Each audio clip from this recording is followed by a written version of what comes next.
মালয়েশিয়ার আজকের নিউজ। খুশির খবর, মালয়েশিয়া থেকে অবৈধ প্রবাসীদের দেশে ফেরার সুযোগ। বিস্তারিত জানতে ভিডিওটির শেষ পর্যন্ত দেখুন। মালয়েশিয়া থেকে অবৈধ প্রবাসীদের দেশে ফেরার সুযোগ করে দিয়েছে দেশটির সরকার। শুক্রবার থেকে শুরু হচ্ছে অভিবাসী প্রত্যাবাসন কর্মসূচি PRM। এ কর্মসূচির মাধ্যমে অবৈধ অভিবাসীদের দেশে ফেরার আহ্বান জানিয়েছে সে দেশের সরকার। প্রত্যাবাসন কর্মসূচি ১ মার্চ থেকে চলতি বছরের ডিসেম্বরের মধ্যে স্বেচ্ছায় নিজ দেশে ফিরে যেতে হবে। বৃহস্পতিবার মালয়েশিয়ার অভিবাসন বিভাগের মহাপরিচালক দাতুক রুসলিন জুসোহ বলেছেন, এ কর্মসূচির মাধ্যমে নথিপত্রবিহীন বিদেশিরা যারা আত্মসমর্পণ করবে তাদের বিরুদ্ধে কোনো বিচার ছাড়াই তাদের নিজ দেশে ফেরত পাঠানো হবে। তবে অভিবাসন অপরাধের জন্য তাদের জরিমানা দিতে হবে।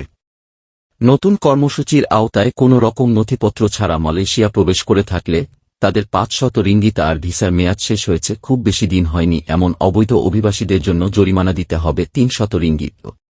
তবে যাদের আটক করা হচ্ছে, রিমান্ডে নেওয়া হচ্ছে এবং চার্জ করা হচ্ছে তারা PRM প্রোগ্রামে অংশগ্রহণের যোগ্য নয় বলে রাষ্ট্রীয় সংবাদ সংস্থা বার্নামাকে দেওয়া এক সাক্ষাৎকারে কথা জানিয়েছেন ইমিগ্রেশন মহাপরিচালক রুসলিন জুসোহ।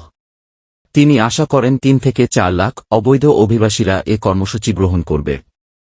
যারা দেশে ফিরবেন তারা ইমিগ্রেশন অফিসে যে নথিগুলো আনতে হবে তা হল তাদের ফ্লাইট টিকিট, বৈধ ভ্রমণ নথি, পাসপোর্ট না থাকলে নিজ দূতাবাস থেকে ইস্যু করা ট্রাভেল পারমিট যাকে বলা হয় ট্রাভেল পাস।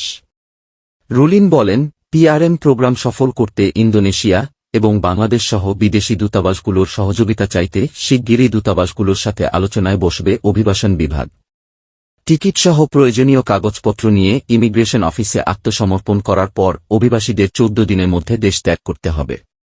১৮ বছরের কম বয়সীদের জরিমানা প্রদান করতে হবে না।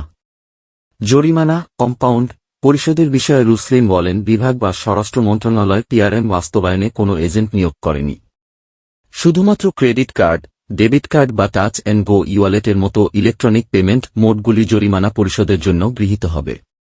দালালদের খপ্পরে না পড়ে সরাসরি ইমিগ্রেশনে যোগাযোগ করতে অভিবাসীদের সতর্ক করছে সংশ্লিষ্ট বিভাগ।